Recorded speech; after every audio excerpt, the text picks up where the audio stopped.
არსებობთ აღარ დამჭა არაფერი და მარინა ნოზაძე ერთ-ერთია მათ შორის, ვისაც აღებული კრედიტების ოდენობის ფონზე საარსებო წყარო აღარ რჩება. Როგორ უნდა ვმართოთ ოჯახის ბიუჯეტი ისე რომ თავიდან ავირიდოთ ფინანსურად ჩიხური მდგომარეობა. ფინანსისტების შეფასებით სხვა ქვეყნებთან შედარებით საქართველოში პირადი შემოსავლების მართვის პრობლემა ყველაზე მწვავედ დგას. 600 ლარი ხელფასი. დამჭირდა ოჯახისთვის და გამოვიტანე მანქანა $5,000. პროცენტს ხომ ვიხდი და შემდეგ გამიფუჭდა ტელეფონი და გამოვიტანე კიდევ, მაგრამ აღარ დამჭა არაფერი, რომ რითი ვისაზრდო. რა დახმარება შეიძლება გაეწიოთ მოქალაქეებს, რომლებიც საკუთარ ბიუჯეტს არასწორად გეგმავენ? სწორედ ამ საკითხზე მსჯელობდნენ დღეს ეროვნული ბანკის ინიციატივით გამართულ კონფერენციაზე. გიორგი ქადაგიძის თქმით, ეროვნული ბანკი აკონტროლებს როგორ გაიცემა სესხები ბანკებში, თუმცა ამის გამო მოქალაქეთა დიდმა ნაწილმა უკვე არაფორმალურ საკრედიტო ბაზარზე გადაინაცვლა. ჩვენ მონიტორინგს უწევთ იმას, რომ ასე ვთქვათ, პასუხისმგებლიანად მოხდეს სესხების გაცემა საბანკო სექტორში. გარკვეული ნაწილი გადავიდა არაფორმალურ საკრედიტო ბაზარზე, როგორც არის მომენტალური განმარტებები, ლომბარდები, სხვადასხვა კერძო სესხებლები და ხშირ შემთხვევაში გადასახდელი აქვს 2-ჯერ, 3-ჯერ, ხან 4-ჯერ უფრო მეტი თანხა, ვიდრე აიღეს ძირი სესხის დროს. სპეციალისტების განმარტებით საოჯახო ბიუჯეტის არასწორად მართვა პირველ ეტაპზე მხოლოდ ოჯახს, მომდევნოზე კი თავად საბანკო სექტორსაც დააზარალებს.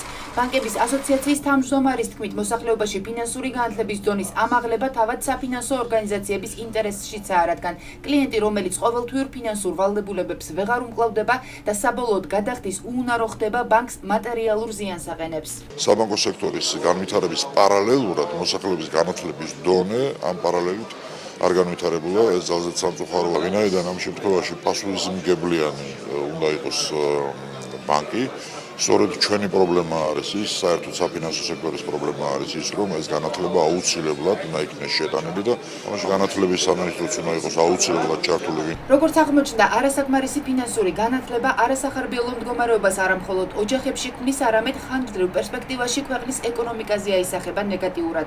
დღევანდელი მსჯელობის ფარგლებში კონკრეტული საგანმანათლებლო ღონისძიებები არ დაგეგმილა, თუმცა მოისმინეს უცხო ქვეყნების გამოცდილება. ექსპერტების თქმით, სასურველი იქნება საბაზისო ფინანსური განათლების მიღება სკოლიდანვე დაიწყოს. სახელმწიფოში უნდა შეიქმნას ეკონომიკური და ფინანსური ცოდნის გარკვეული პროგრამა, რომელიც ორიენტირებული იქნება გრძელვადიან პერსპექტივაზე, რათა ქართველი მომხმარებელი საბანკო და საფინანსო სფეროსი დაცული იყოს იმ მანკიერი ტენდენციებისაგან, რომელიც უახლოეს პერიოდში ძიმე სოციალურ-ეკონომიკური მდგომარეობის და ფონის სახით ჩამოყალიბდა საქართველოში. ერთ-ერთი მთავარი გამოწვევა დღეს არის მოსახლეობის დავალიანების ზრდა საბანკო სექტორის მიმართ, რაც საკმაოდ სოლიდური მაჩვენებელია და გრძელვადიან პერსპექტივაში შეიძლება იქცეს ეკონომიკის პრობლემად, რადგანაც ურტყამს მოსახლეობის შემოსავლებს, ურტყამს გადახდის უნარიანობას და საბოლოო ჯამში ამძიმებს სოციალურ ფონს. იმ ფონზე, როცა ქვეყანაში ერთ-ერთ მთავარ გამოწვევად ისევ უმუშევრობა რჩება, იზრდება იმ პირების რაოდენობა, ვინც სესხის ასაღებად საფინანსო ორგანიზაციებს მიმართავს. ეროვნული ბანკის სტატისტიკის მიხედვით 2014 წლის აგვისტოში ივლისის თვესთან შედარებით მხოლოდ რეზიდენტი ფიზიკური პირების დაკრედიტების მოცულობა 0.7%-ით, ანუ 26.900.000 ლარით გაიზარდა და მიმდინარე წლის 1 სექტემბრისთვის 5.400.000.000 ლარი შეადგინა.